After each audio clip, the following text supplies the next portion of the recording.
Ey musulmanlar, Resulullah aleyhissalatu vesselam aydıptır. Yuğfaru lişşehidi kullu dembin illeddeyn. Ravahul İmam Ahmed.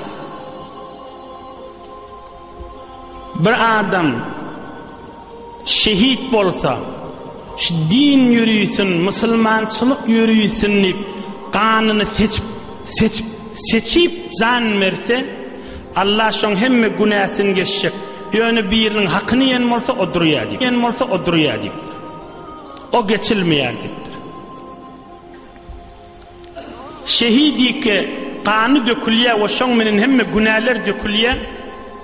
Bir adamı bergisi bolsa o dökülmeýär, o durýarda. Kan mübarek hadisler var bu barada. Cennetinin kapsının ağzına du halkın hakkını iptir ya bergisi varmış. Şu berilmendir ondan cennete girmenliydi. Ya bir tofar adamlar hesap kitap edilmen diyorlar. Nefsul mümin muallakatun. Bir Müslüman bergili olsa onun hesap kitap edilmeye duruluyor. Şu algı vergi bir yüzlü olmalı. Şu algı vergi bir yüzlü olmalı. Eğer ulu dereceye yetecek de olsa şu ulu dereceden qaliya şol bergisi saklayada şunu yetirmeyada şunu. Ya öýünde qalan oğlun şoşu bergini vermeli ya da başga bir gurrunma onu alanay deyin. Şehit hemme günäsi geçilýär. Emma bir adamın hakyny yen bolsa ya bergisi var bolsa o bolmaýar. O durmaly.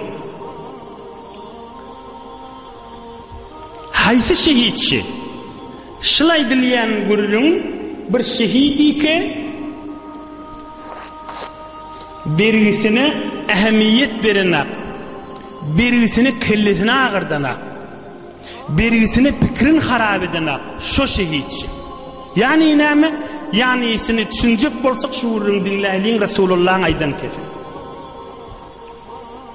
يدعو الله عز وجل بصاحب الدين يوم القيامة حتى يوقفوا بين يديه عز وجل.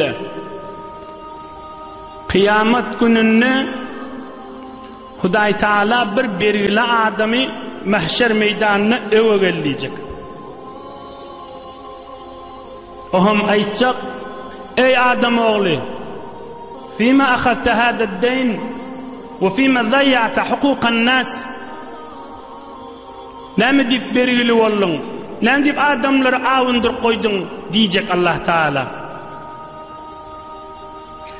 Ohum ol adam aytacak: ya Rabbi, inni akhadtuhu ve lem akul ve lem ashrab ve lem albas ve lem udayya walakin ata ala yadi imma harq ve imma sarq ve imma wadi'a. Ohum ol adam aytacak: ey Rabbim, men şu puli halkın hakkını iyeyin deyip almadım. Şunu alımdan sonra ne doğru yedim, ne doğru içtim, ne doğru da giydim. Şunun hakkını verecek bol gece günü zahmet çektim. Yöne bir oğurluk düştü malımda. Ya malıma ot düştü, ya bir işim olmadı. Yoksa şu belirli olumdan sonra ne doğru yedim, ne doğru içtim, ne doğru giydim ya Rabbi deyip yıkılacak yankı benimle. Ve yekulullahu azze ve celle: sadaka abdi. Allah Zülcelal'le aytacak: şu bennem doğrayt ya diyecek. Ana ahakku men qada ankel yevm. Ey bennem, sen bergini ödüm vereyim, sen cennete gidiver diyecek. Ana ahakku men qada ankel yevm. El hadis ravahul İmam Ahmed ve gayru. Sen bergini ödüm vereyim, tarafı ödüm razı edeyim diyecek. Kim bil adam? Bir adam ki bergisi bolup ondan meylek basım oğlunun şoğunu eşittirmeli, basım zinanasını erini eşittirmeli. Zirin sırap ay halk men hakkımı iyiye, men halkın hakkını iyerin diymeliler. Mana bergili adamlara doğru men hakkını berenak, minne algıllan hakkını doğru verecekler diymeliler. on diýmeýän adam. Giýje unniz gaýgy bolup, oglanyň şoğunyň arasynda fiýasatym saklajak bolup, bildirmäni oglanyň şoğuna özüne gowy ibiçki, gowy öý, gowy maşin, ay halkyň ýanyna fiýasatym saklajak diýmeler. Birgi az wagtyny eşitdirmeli öýüne we dostlaryna. Hakyllar, ýaş oglanlar, jowan oglanlar, türkmen doňjyklam alynşa hakly. Hudaý hemmäňizi algy, bergi, narahatçylykdan saklasyn. Ýöne zindigide birdenli ýaş oglanlar, jowan dostlar, türkmen doňjyklam.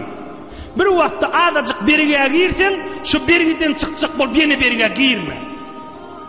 Basym öýüňi eşitdir, dostlaryňy eşitdir. Zinanaň bolsa eşitdir, oglanyň şoňa eşitdir. Hay tesawymy çekeýleňdi, men şu jere bergiyim madi. Bergiň o boýnumdan geçenden soňra näme diýip eşitdiren bolýan. Öwünçek awwel wagtda aýtmalylar. Halkyň ýanyna gägiren bolup, halkyň ýanyna öz fiýasatym saklajak diýip, bergiden bergi etsen, ýanky ýagdaýa giýip bilmersiň. Hudaý sen bergiň men berjek diýmer. Hudaý öwde goýup da sorajak algy bergililerden. Näme sen halkyň hakyny ýedin? Hudaý hallap boljakmy? Adamlara allap bolana Allah Zülcelala allap boljakmy? Biz ulukon hakyllar adajyk berige girdiň durmaly. İçeriň zinany oglanyň şokdogollaryny eşitdirmeli. Men şu mykdar adajyk pul berige girdim diýmeli. Näme maslahat diýmeli. Özü heletçek bolup, zeriňlik bilen ýa başlan, kumar bilen, haram bilen heletçek bolup, bir gün utaryn bergiden çykarnyp, ahir el ayakdan çykyp, suw boýundan kellesinden geçenden soňra bitin qark bolandan soň oňa muňa eşitdirenşik bolan zat peýdasy ýok ahim. Brabi o biride agyr berige girmegiň bir delili de ýaş türkmen inni önüwes berelle, eşitdirin başga kişide. Bir afetide ýerden birden pullanjak bolup etýär. Etmellerdir, musulman assassydyr. Birden kärrek pullanjak bolup, agyr berige girip, narahat edip, kan adamyň ýüregini agyrtmalar. O ýagdaýlar ýyla däl ha, keramatly uçup günaha jegse de o günähli ýolarym qadýamasyn. Gaýtaý deýin.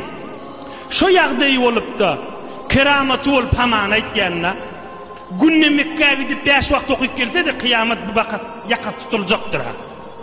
Fiqh Hanefi'de Reddül Muhtar ve Zekkur amali. Bergi sorulacak, algı sorulacak.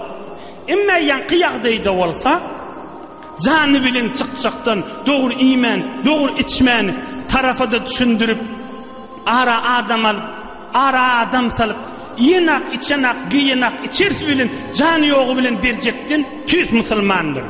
Hem awwely wagt giýjä goýmany, hem uzaklaşdyrmany, hem öýde heletjek bolup, onu bir belgiledip, ondan al, oňa da belgiledip, ondan al, oňa da belgiledip, ýene aýdýan, inni ösüp barýan ýaş oglan bu hakly tut, mana iki dünýäň abadlyga sebepdir. Inni Resulullah aleyhissalatu vesselam öýde näme diýipdi? Ey sahabalarym, kim menne algysy bolsa aýsyn niwet. Kime degen bolsam aýsyn nikku. Ey cemaatlar, ahirki minbere çykan Resulullah aleyhissalatu vesselam. Kime degen bolsam aýsyn nikku. Tüýs musulmançylyk gurrundaş aýdylyp durulan gurrun. Tüýs musulmançylyk gurrundaş aýdylyp durulan gurrun. Tüýs musulmançylyk gurrundaş aýdylyp durulan gurrun. Sen haridar, sen tutýan, sen amal etýäni bol. Döwrüňizde bikip halk tutmaýar, bikip galdyrma. Sen tut, iki dünýäň abad bolar. Sen tut, Hudaý arkaň bolar. Sen tut, işte mahşer meydanına Peygamberimiz baydagalanna perçemiň eteni, baydagyň eteni basym bararsın, rahat bararsın. Hudaýa Allah bolýan nädir?